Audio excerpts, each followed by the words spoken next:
Hello friends, welcome to துரன் academy. நம்ம இன்னைக்கு இந்த வீடியோ பதிலானதை பற்றி பார்க்க போகிறோம் அப்படின்னா, மார்னிங் மேக்ஸ் 2.0ல் ரீசனிங் பார்ட்லேருந்து பார்த்தீங்க அப்படின்னா ஒரு 5 கணக்கு நம்ம வந்து பார்த்தோன்னா கிளாரிஃபிகேஷன் வந்து பார்க்க போகிறோம். ஸோ ஒன்று வேணால் பார்க்கலாம். ஸோ ஃபர்ஸ்ட் வந்து பார்த்தீங்க அப்படின்னா இந்த கொஸ்டின் பார்க்கலாம்.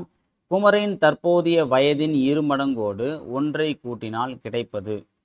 குமரனின் 2 ஆண்டுக்கு முந்தைய வயதையும் அவரின் 4 ஆண்டுக்கு பிந்தைய வயதையும் பெருக்கு கிடைப்பதற்கு சமம் எனில் அவரின் தற்போதைய வயதை காண்க. சரியா? ஸோ இதுமாதிரி வந்து பார்த்தீங்கன்னா வயது கணக்கில் கொடுக்கும்போது இது ஆக்சுவலாக வந்து பார்த்திங்க அப்படின்னா நம்ம எக்ஸ் ஒய் மைனஸு அப்படின்ற மாதிரி வந்து பார்த்தோன்னா பெருக்கி கூட்டி போடக்கூடிய கஷ்டமாக இருக்கும். ஓகேவா? இந்த வயது கணக்கு வரும்போது நம்ம இன்னும் ஒரு ஈஸியான மெத்தட்னு பார்த்திங்க அப்படின்னா ஆப்ஷனை பேஸ் பண்ணி போடுறது. நம்ம ஆப்ஷனை பேஸ் பண்ணி போடும்போதே நம்ம என்ன பண்ணால் அட்லீஸ்ட் ஒரு 2 ஆப்ஷனை வந்து சூஸ் பண்ணும்போது கரெக்டான ஆன்சர் வந்து நம்ம ஈஸியாக வந்து கண்டுபிடிச்சிடலாம். ஓகேவா? ஸோ வயது கணக்கில் மட்டும் என்ன பண்ணுறீங்க அப்படின்னா நீங்கள் ஆப்ஷனை பேஸ் பண்ணி போட்டிங்க அப்படின்னா இது கணக்கு வந்து ஈஸியாக நம்ம வந்து பார்த்தோன்னா ஐடென்டிஃபை பண்ணிடலாம். ஓகேவா? ஸோ இந்த கணக்கு நம்ம வந்து பார்த்தோன்னா ஆப்ஷன் பேஸ் பண்ணியே போடுவோம். ஸோ ஃபஸ்ட் வந்து பார்த்தோன்னா ஏ ஆப்ஷன் எடுத்துக்கலாம். ஏ ஆப்ஷன் இருக்குது 3 இயர்ஸ். ஸோ இது வந்து பார்த்தீங்கன்னா குமரனுடைய தற்போதைய வயது 3 வருஷம். ஓகே, எவ்வளோ? 3 வருஷம். என்ன சொல்கிறாங்க? குமரனின் தற்போதைய வயதின் 2 மடங்கோடு 1ஐ கூட்டினால் அப்போ இது வந்து பார்த்தீங்கன்னா 3 இயர்ஸ். ஓகேவா? ஃபஸ்ட்டு ஸ்டேட்மெண்ட் சொன்னாங்க 2 மடங்கு. அப்போ 2 2 மடங்கு. அப்போ 3 + 3 = 6. இதோட 1 கூட்டுன்றாங்க. கூட்டினா 7. கூட்டினால் வரக்கூடிய இந்த வேல்யூ. அப்போ என்ன சொல்கிறாங்க? குமரன் 2 ஆண்டுக்கு முந்தைய வயதையும். இப்போ குமரன் தற்போதைய வயது 3ஆ? அப்போ 2 வருஷத்துக்கு முன்னாடி என்ன வரும்? -2 அப்படின்னும் போது 1 வயசு இருக்கும். ஓகேவா? முந்தைய வயதையும் அவரின் 4 ஆண்டுக்கு பிந்தைய வயது 4 வருஷத்துக்கு அப்புறம். அப்போ 4 வருஷம்னா +4 போட்டோன்னா 4 + 3 7. ஓகேவா? பிந்தைய வயதையும் பெருக்கு கிடைப்பது. அப்போது 2 ஆண்டுக்கு முன்னாடி 1 வயசு, 4 ஆண்டுக்கு அப்புறம் 7 வயசு. அப்போ 1 × 7 7. பெருக்கு கிடைப்பதற்கு சமம் எனில் அப்போ ரெண்டுமே சமம் ஆயிடுச்சா? இந்த 7 இந்த 7 சமம். அப்போ ஆன்சர் ஏ. அவ்வளோதான்ப்பா கணக்கு. இதுக்கு நம்ம வந்து பார்த்திங்க அப்படின்னா x + 1 அப்புறம் வந்து பார்த்திங்க அப்படின்னா வந்து நம்ம என்ன பண்ணோம் அப்படின்னா x - 2 அதெல்லாம் நம்ம போட்டு பெருசாக போடுற மாதிரி இருக்கும். இந்த மெத்தட் நம்ம யூஸ் பண்ணோம் அப்படின்னா கணக்கை நம்ம ஈஸியாக போட்டு போயிட்டே இருக்கலாம். ஸோ ஆப்ஷனை பேஸ் பண்ணி நீங்கள் இந்த கணக்கை ரொம்ப ஈஸியாக போட முடியும். அடுத்து பார்த்திங்க அப்படின்னா கீழே கொடுக்கப்பட்டுள்ள 4 இலக்க எண்களை ஒவ்வொன்றையும் இறங்கு வரிசையில் அமைத்து அதில் எந்த எண் மிகப்பெரிய 4 இலக்க எண்ணாகும் என்பதை கூறு. என்ன சொல்லலாம் அப்படின்னா கீழே ஒரு 4 நம்பர் கொடுத்துருக்காங்க. எல்லாமே 4 டிஜிட் நம்பர்ஸ் வந்து கொடுத்துருக்காங்க. ஓகே, 4 இலக்க எண்களை ஒவ்வொரு என்ன பண்ணோம்னா இறங்கு வரிசையை சொல்கிறாங்க. அந்த ஒவ்வொரு டிஜிட் நம்பர் என்ன பண்ணுறாங்க? இறங்கு வரிசை அமைக்க சொல்கிறாங்க. அப்படி அமைக்கும்போது அதில் எந்த எண் மிகப்பெரிய 4 இலக்க எண்ணாக இருக்கும்? அதான் வந்து அவங்க கேட்கக்கூடிய கேள்வி. ஓகேவா? இப்போது இதை இறங்கு வரிசை நம்ம என்ன பண்ணோம்? இப்போ வந்து பார்த்தோன்னா 1 0 8 9. அப்போ இறங்கு வரிசைனா பெரிய நம்பர்லேருந்து சின்ன நம்பர் வரணுமா? 9 8 7 6 5 4 3 2 1 0. இதான் வந்து இறங்கு வரிசை. ஏறு வரிசைனா 1 2 3 போகணும். அப்போ இறங்கு வரிசைனா பெரிய நம்பர்லேருந்து சின்ன நம்பர் வரணும். அப்போ இந்த 4 நம்பரில் எது பெரிய நம்பர்? 9. அதுக்கடுத்த நம்பர் 8. அதுக்கடுத்த நம்பர் 1. அதுக்கப்புறம் 0. அதே மாதிரி பார்த்தீங்கன்னா 9. அதுக்கடுத்த நம்பர் வந்து 8. அதுக்கடுத்த நம்பர் 7. அதுக்கடுத்த நம்பர் 6. அடுத்து எடுத்தீங்கன்னா 9 2 9 இருக்குது. அப்புறம் 5 அப்புறம் 1. அடுத்து பார்த்தீங்கன்னா 9 2 9 இருக்குது. அப்புறம் 4 அப்புறம் 2. இதில் பாருங்கள் எந்த நம்பர் பெரிய நம்பர்? 9800. இது 9800. இது ரெண்டும்.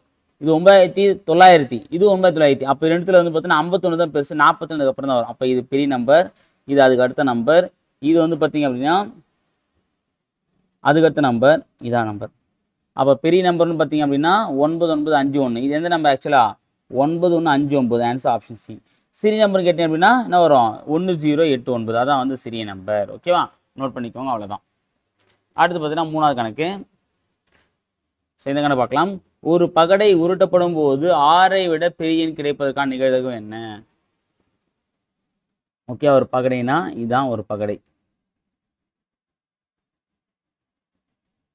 இப்போ நம்ம ஒரு பகடை எடுத்துட்டோம் அப்படின்னா மொத்தமாக வந்து பார்த்தா அந்த பகடைக்கு வந்து மொத்தம் வந்து 6 பக்கங்கள் இருக்கும். ஓகேவா? ஸோ இப்போ கீழே 1 2 சைடில் 3 4 மேலே 5 ஃப்ரண்ட்டில் 6. மொத்தம் 6 பக்கங்கள் தான் கொண்டு இருக்கும். அப்போ 7வது ஒரு பக்கம் இருக்குமா? இருக்காது. ஒரு பகடைனாலே அதிகபட்சமாக அதில் எத்தனை தான் இருக்கும்? 6 பக்கங்கள் தான் இருக்கும். அவங்க என்ன சொல்கிறாங்க? உருட்டப்படும் போது 6ஐ விட பெரிய எண் அப்போ 6 பக்கத்தில் 6 எண் தான் வரும். 6ஐ விட பெரிய எண் வராது. ஏன்னா 7வது ஒரு பக்கம் கிடையாது. ஓகேவா? ஸோ அப்போ அப்படின்னும் போது இல்லவே இல்லாததுக்கு நிகழ்தகவு கேட்குறாங்கன்னா அது நிகழாத நிகழ்வு. நிகழாத நிகழ்வுக்கு கன்ஃபார்மாக ஓகே 100% வந்து பார்த்தீங்கன்னா நடக்கும் அப்படின்னா அதுக்கு வந்து பார்த்தீங்கன்னா ஆன்சர் 1. கண்டிப்பாக நடக்கக்கூடிய நிகழ்வுக்கு வந்து பார்த்தீங்கன்னா ஆன்சர் 1. ஓகே 100% நடக்காது அப்படின்னா அதுக்கு 0. பொதுவாக நிகழ்தகவே வந்து பார்த்தீங்கன்னா 0லேருந்து 1க்குள்ளே தான் ஆன்சர் இருக்கும். நீங்கள் எடுத்து பார்த்தா 0லேருந்து 1க்குள்ளே ஆன்சர் இருக்கும். ஓகேவா? ஸோ அப்போ வந்து பார்த்தீங்கன்னா 100% கண்டிப்பாக நடக்கும் அப்படின்னா அதுக்கு நிகழ்தகவு 1. கண்டிப்பாக நடக்கவே நடக்காது அப்படின்னா அதுக்கு 0. ஓகேவா? அப்போ ஒரு பகடை அப்படின்னும் போது ஒரு பகடை வந்து பொதுவாக கனசதுர வடிவம் தான். அப்போ கனசதுர வடிவம்னா மொத்தம் 6 பக்கம் தான் இருக்கும். அப்போ 6ஐ விட ஒரு பெரிய நம்பர் கண்டிப்பாக வராது. அப்போ ஆன்சர் ஆப்ஷன் சி 0. அடுத்த கொஸ்டின் பார்க்கலாம். இந்த கொஸ்டின் பாருங்க. ஃபோம் என்பது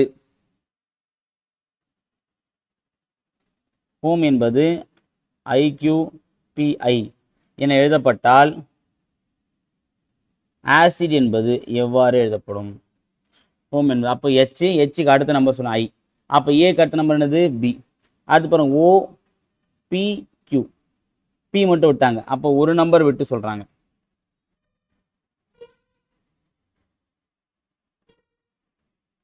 பி மட்டும். அப்போ இங்கே என்னது சிக்கு அடுத்து ஒரு நம்பர் விட்டா CDE. அடுத்து பாருங்க MNOP. அப்போ 2 நம்பர் விட்டு சொல்றாங்க. அப்போ I அப்புறம் JKL. அடுத்து பாருங்க EFGHI. அப்போ ஃபர்ஸ்ட் வந்து பார்த்தீங்கன்னா அடுத்த நம்பர் அதுக்கடுத்து ஒரு நம்பர் ஒரு லெட்டர் விட்டு அப்புறம் 2 லெட்டர் விட்டு அப்புறம் கடைசியாக 3 லெட்டர் விட்டு. அப்போ இங்கே பார்த்தா டிக்கு அப்புறம் கடைசியாக 3 லெட்டர் விட்டிங்கன்னா ABCD EFGH. அப்போ BELH தான் வந்து ஆன்சர் இருக்கா பாருங்க. இருக்கு ஆன்சர் ஆப்ஷன் சிப்பா BELH. எல்லாத்துலேயுமே பி தான் இருக்குது. அப்போ கொஸ்டின் வந்து பார்த்தா ஃபர்ஸ்ட் நம்ம பார்க்க வேண்டிய அவசியம் இல்லை. ஓகேவா? மற்ற மட்டும் பார்த்தாலே போதுமானது. ஆன்சர் ஆப்ஷன் சிப்பா. அடுத்து பார்க்கலாம். 1, 5, 29, டேஷ் அடுத்த எண்ணை கண்டுபிடி. பொதுவாக வந்து பார்த்தா நமக்கு நிறைய எண்கள் கொடுத்தாங்க அப்படின்னா நம்ம ஓரளவுக்கு வந்து ஐடியா பண்ணிடலாம். இந்த மாதிரி வந்து 2 நம்பர் 3 நம்பர் 4 நம்பர்லாம் கொடுத்தாங்கன்னா நம்ம போட்டிருக்க கணக்கு கரெக்டாக இல்லையா கரெக்டாக தான் போடுறோமான்ற டவுட்டே நமக்கு ரொம்ப நேரம் இருக்கும். ஓகேவா? ஸோ இந்த மாதிரி வந்து நம்ம கொடுத்தா நம்பர் சிஸ்டம் கொடுத்தா நம்ம என்ன சொல்லியிருக்கோம்? முதல்ல ஏறு வரிசையா இறங்கு வரிசையா அப்படின்னு பார்க்க சொல்லியிருக்கோம். அப்போ வந்து பார்த்தா இது ஒரு ஏறு வரிசை தான். அப்போ ஏறு வரிசை என்ன இருக்கலாம்? கூட்டியிருக்கலாம், பெருக்கிருக்கலாம், கூட்டியிருக்கலாம், பெருக்கிருக்கலாம், ஸ்கொயர் பண்ணியிருக்கலாம், கியூப் பண்ணியிருக்கலாம், அல்லது ஸ்கொயர் பண்ணி கூட்டியிருக்கலாம், அல்லது கியூப் பண்ணி கூட்டியிருக்கலாம், பெருக்கிருக்கலாம். இதான் வந்து சொல்லியிருந்தோம். ஓகேவா? அப்போ வந்து பார்த்தீங்கன்னா இது எல்லாமே வந்து ஒரு ஒற்றைப்படை அந்த மாதிரி கூட எந்த ஒரு ஸ்பெஷல் ஐட்டமும் இல்லை. ஓகேவா? அதுக்கு அடுத்து பார்த்தீங்க அப்படின்னா கூட்டிருக்காங்கன்னு பார்த்தோம் அப்படின்னா இப்போ 1 + 4 5. அப்போ 5 + 4 அப்படின்னா 1 9 வரும். இல்லை 5 + 6னாலும் இல்லை 5 + 5னாலும் 10 வந்துடும். 5 + 6னாலும் 11 வந்துடும். ஆனால் 29 வந்துருக்கு. அப்போது எண்களுக்கு இடையே வந்து ரொம்ப வந்து மாற்றம் முடியாது. அப்போ பெருக்கி இருக்கலான்னு பார்த்தீங்க அப்படின்னா 29ன்றது ஒரு பகா எண். அப்போ எந்த நாள் பெருக்கினாலும் பெருக்கல் வாய்ப்பாடில் 29ன்றது இடம்பெறாது. அப்போது ஒன்று ஸ்கொயர் பண்ணி கூட்டியோ பெருக்கியோ வகுத்திருக்க வாய்ப்பு இருக்குது அப்படின்ட்டு நம்ம கண்டுபிடிக்கலாம்.